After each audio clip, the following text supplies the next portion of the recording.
it's Mariah, your dairy safe vegan, and today we are gonna make a super delicious, super simple vegan shepherd's pie. So it's leek season, and Dr. Greger in his book How Not to Die mentions that if he could eat leeks every day he would because of their anti-carcinogenic properties. So I am gonna use 1 cup of leeks in today's recipe in lieu of onions. And we're just gonna cut them up into rounds and then cut them into half rounds. The thing about leeks is they are a very sandy vegetable. So once you chop them up, you're gonna wanna rinse them in a bowl of cold water, just really quick to make sure you get them thoroughly cleaned. So I'm just gonna let those soak for just a couple seconds, and then I will drain them and put them in our bowl that are gonna have all of our beginning aromatic veggies in them.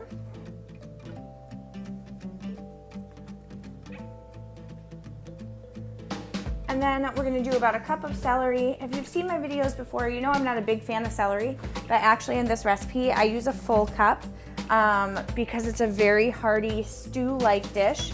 So the flavor of the celery really holds up to the dish. So 1 cup of celery for me this day was about 2 stalks.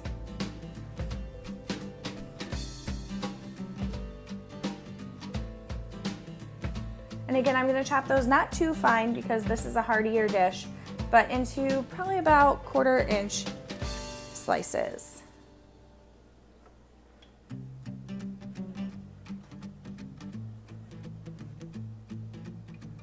Then, once we get the celery in our bowl, I'm going to peel and chop my carrots. These are pretty much the 3 vegetables you start any good soup or stew with.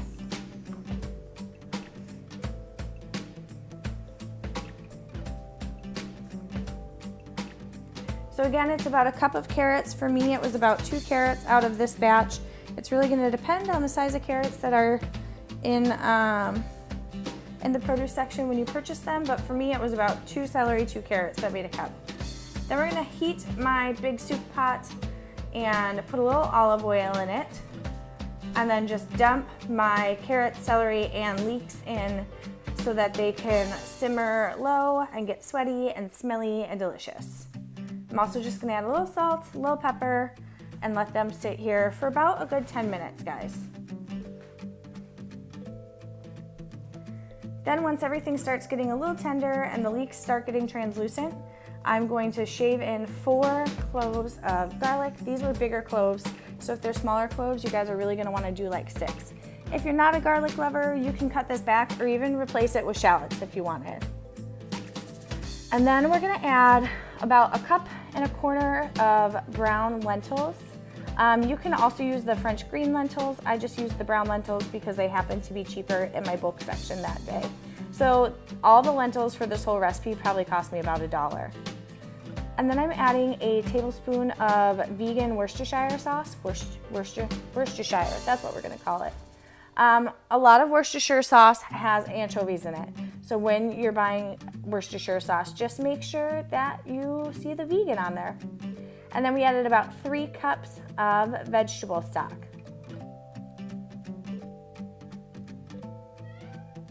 And then to this mixture, I'm also gonna add a not beef cube bouillon cube. This is also something you can skip. I just like this to have a richer flavor. The shepherd's pie of my childhood I always had with lamb, and lamb has a really rich flavor. So for this to be reminiscent of that, I need a lot of strong flavors. So I just added 1 not beef cube. I added some mushrooms. I would have added more, but my husband and son don't like mushrooms, so add more if you want. And then we're gonna leave 1 sprig of rosemary in there, several sprigs of thyme. You guys, fresh herbs are gonna infuse so much flavor into your cooking. Make sure you take advantage of them, not to mention they're really healthy. And then we're gonna add a couple bay leaves.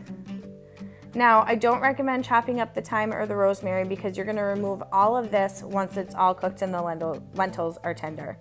So I just stir everything together, and I'm gonna put a lid on it, let it come to a boil, and bring it down to simmer. And then while that's simmering, I cut up some yellow potatoes, and I'm just gonna boil them till they're fork tender.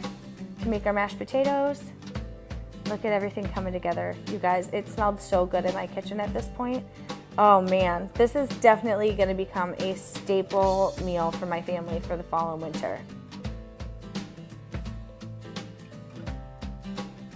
So while the lentils are finishing cooking, I took my potatoes out of the pot and put them in a bowl with 4 tablespoons of vegan butter, about a 1/4 cup of almond milk. You can use any plant-based milk you want.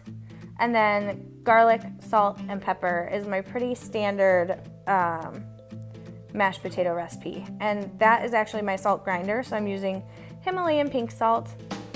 It's got a ton of minerals and really great properties about it, but also it's just my favorite salt.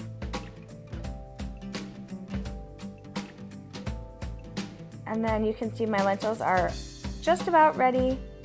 So I'm adding 2 tablespoons of tomato paste, and I'm gonna whisk that in. I already removed the bay leaves, the rosemary sprig, and the thyme sprigs. You'll see towards the end there's a couple more in there that I have to remove, but I took all of those out before I whisked in my tomato paste.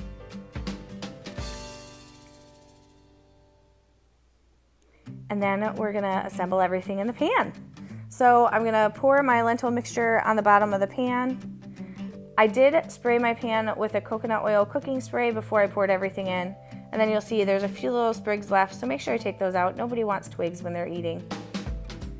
And then we're just gonna top with the mashed potatoes. I like a pretty thick layer of mashed potatoes. You could use less if you wanted, but this is about 3 pounds of potatoes going over the top of my lentil stew, essentially, for my shepherd's pie.